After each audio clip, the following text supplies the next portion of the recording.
Human rights watch की reports के अनुसार इजरायली सेना ने 3 मार्च को साउथ लेबनान के योमार शहर में व्हाइट फास्फोरस बम का इस्तेमाल किया, लेकिन इजरायली सेना ने इस आरोप से इनकार किया।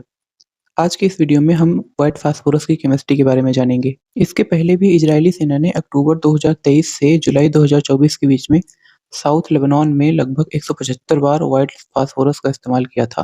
व्हाइट फास्फोरस पर पूरी तरीके से बैन नहीं लगा है, लेकिन इसके इस्तेमाल पर बड़े इंटरनेशनल रूल्स लगाए गए हैं। इसको कंट्रोल करने वाली सबसे मेन इंस्टीट्यूट है United Nations. UN convention on certain conventional weapons के प्रोटोकॉल 3 के अकॉर्डिंग व्हाइट फास्फोरस को इंसेंडियरी वेपन यानी कि आग लगाने वाला हथियार माना गया है। इसके मुताबिक सिविल पॉपुलेशन या रेजिडेंशियल एरिया में इसका इस्तेमाल सख्त मना है। जो व्हाइट फास्फोरस होता है वो केमिकल वेपन नहीं होता है, क्योंकि ये जहर से ज्यादा आग से नुकसान पहुंचाता है। लेकिन अगर कोई देश इसे केमिकल की तरह टॉक्सिक प्रॉपर्टीज के लिए यूज करे तो organisation for prohibition of chemical weapons इस पर एक्शन ले सकती है। आज के इस वीडियो में हम इसी व्हाइट फास्फोरस की केमिस्ट्री के बारे में जानेंगे। व्हाइट फास्फोरस गिराने के लिए इजराइल डिफेंस फोर्सेज ने M825A1 नाम से आर्टिलरी प्रोजेक्टाइल का यूज किया था। आर्टिलरी प्रोजेक्टाइल एक तरीके से तोप का गोला हो सकता है। इसे आप इस तरीके से समझ सकते हैं कि जैसे गन में कोई बुलेट है। स्क्रीन पर इसकी इमेज आपको दिख रही होगी।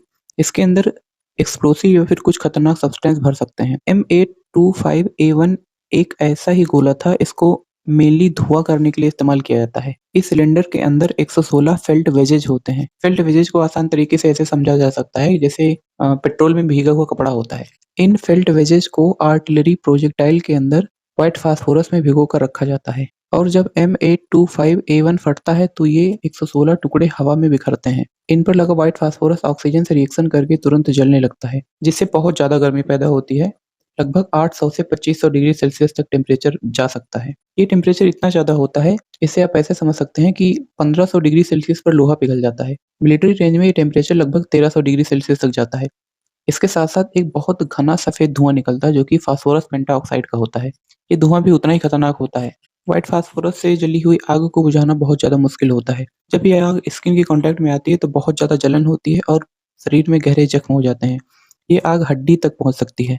अगर हम व्हाइट फास्फोरस की कुछ और प्रॉपर्टीज़ के बारे में बात करें, तो व्हाइट फास्फोरस एक तरीके का वैक्सी सॉलिड होता है, जिसकी स्मेल लहसुन जैसी होती है, गार्लिक जैसी होती है।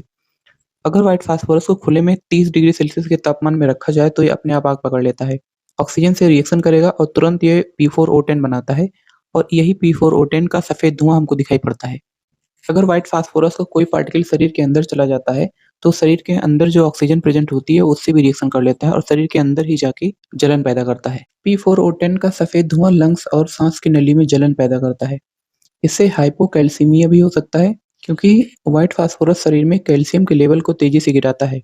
क्योंकि फास्फोरस का जो PO4 3- या फिर फॉस्फेट आयन होता है वो हड्डियों की कैल्शियम के साथ जुड़कर इनसॉल्युबल सॉल्ट बनाता है, जिससे हड्डियां धीरे धीरे गलने लगती हैं।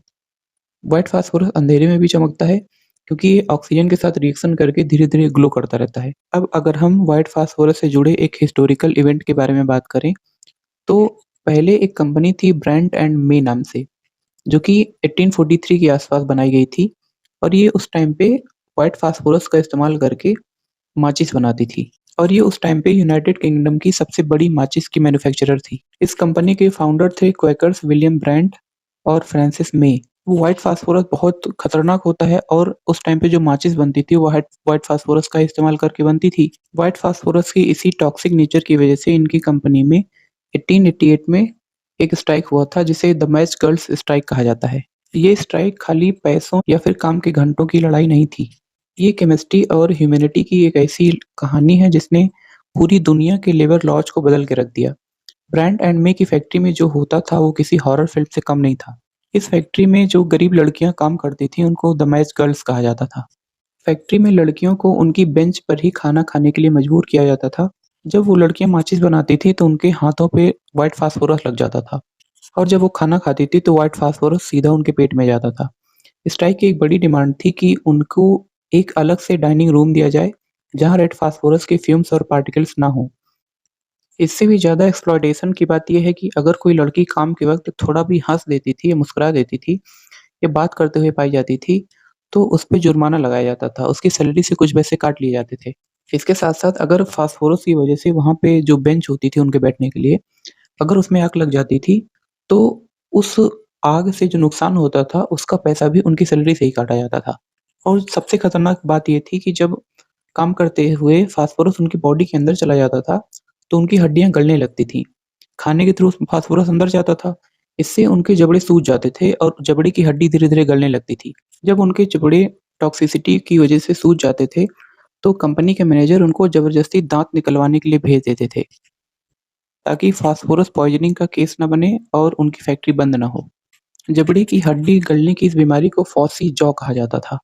तो हुआ क्या, 23 जून 1888 में एनी बेसेंट ने एक बार उस फैक्ट्री का दौरा किया और वहाँ से लौटने के बाद उन्होंने एक आर्टिकल लिखा जिसे कहा जाता है white slavery in London. Annie Besant ने जब फैक्ट्री का दौरा किया था, तब उन्होंने ये भी देखा कि लड़कियों के चेहरे से रात में ग्रीन कलर की लाइट निकलती थी, एकदम हल्की ग्रीन कलर की लाइट निकलती थी, जो कि फास्फोरस पॉइज़निंग की वजह से हुआ था। और उन्होंने ये भी देखा कि उनमें से कुछ के जबड़े एकदम गल गए थे, जिसकी वजह से उनको खाना खाने में भी बहुत समस्या होती थी। तो जो आर्टिकल लिखा था एनी बेसेंट ने, फैक्ट्री के मैनेजर ने उन लड़कियों को इस आर्टिकल के खिलाफ साइन करने को कहा। तो उन सारी लड़कियों ने मना कर दिया और 1400 लड़कियों ने एक साथ काम रोक दिया था। और देखते-देखते सारी 1400 लड़कियाँ सड़क पे आ गईं। उनके पास स्ट्राइक करने का पैसा भी नहीं था, खाने के भी पैसे नहीं होते थे, लेकिन उनका गुस्सा फास्फोरस से ज़्यादा गर्म था। तब उनकी डिमांड मानी गई, स्ट्राइक खत्म हुआ, लेकिन स्ट्राइक के बाद एक रिलीजियस ग्रुप था, जिसका नाम था द सैल्वेशन आर्मी।